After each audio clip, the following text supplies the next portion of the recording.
It is 3 a.m. and the world around you is silent. You open your eyes. The room is dark. Everything is quiet. And somehow you're fully awake. Why does this happen? Why does it feel like your body has chosen exactly 3 a.m.? Is it stress? Is it anxiety? Is it something deeper? Let's break this down scientifically. No myths, no superstition, just biology. Welcome to SciCuriousID, where curiosity meets science. First, sleep isn't a single state. It's a cycle. Throughout the night, your brain moves between non-REM and REM sleep in repeating patterns. On average, one full sleep cycle lasts about 90 minutes. If we visualize that rhythm mathematically, it behaves like a repeating wave, y equals sine x. Sleep cycles rise and fall, light and deep, over and over again.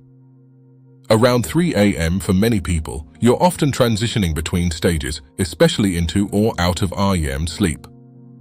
REM is lighter than deep sleep. Your brain becomes more active. Your heart rate increases slightly. Your breathing changes. That transition alone makes waking up more likely. But that's only part of the story. Now let's talk about your circadian rhythm, your internal biological clock. Deep inside your brain sits the suprachiasmatic nucleus. It synchronizes your sleep-wake cycle with light and darkness. Around the early morning hours, typically between 2 a.m. and 4 a.m., your core body temperature reaches its lowest point.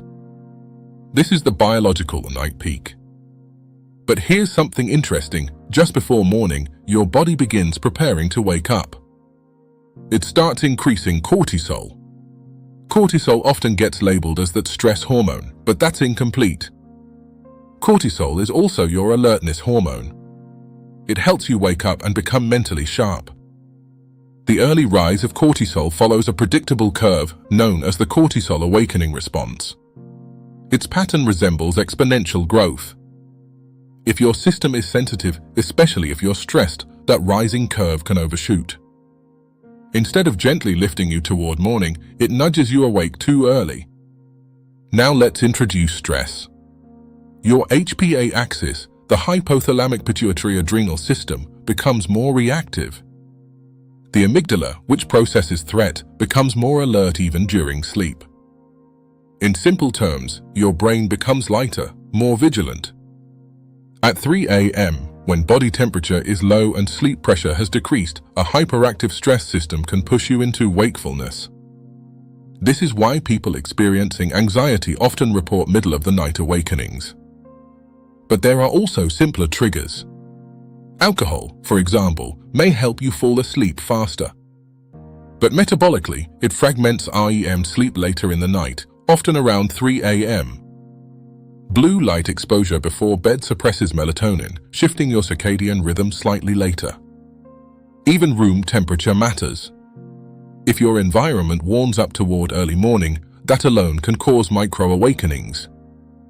So why does it feel like it's always 3 a.m.? Because that window is the most fragile point in your sleep architecture. You've already discharged much of your deep sleep. REM is increasing. Cortisol is rising. Body temperature is low. It's the perfect intersection point for wakefulness. Now here's something reassuring. Waking briefly is completely normal. Humans historically slept in segmented patterns, first sleep and second sleep. The idea that uninterrupted 8-hour sleep is the only correct pattern is relatively modern. The real issue isn't waking up. It's what happens next. If you check the clock or start rehearsing problems, your prefrontal cortex activates. That can fully wake your brain. But if you stay calm, avoid bright light, and allow your system to settle, most awakenings resolve naturally. So the next time you wake at 3 a.m., remember, it's not mysterious. It's not supernatural. It's not broken biology. It's sleep architecture, cortisol timing, and stress sensitivity intersecting. Your brain is doing exactly what brains evolved to do. Now I'm curious, do you usually wake up feeling alert at 3 a.m. or anxious? And what happens after? Thanks for watching. If you found this helpful, like and subscribe for more science-backed insights. Thanks for watching SciCuriousID. Until next time.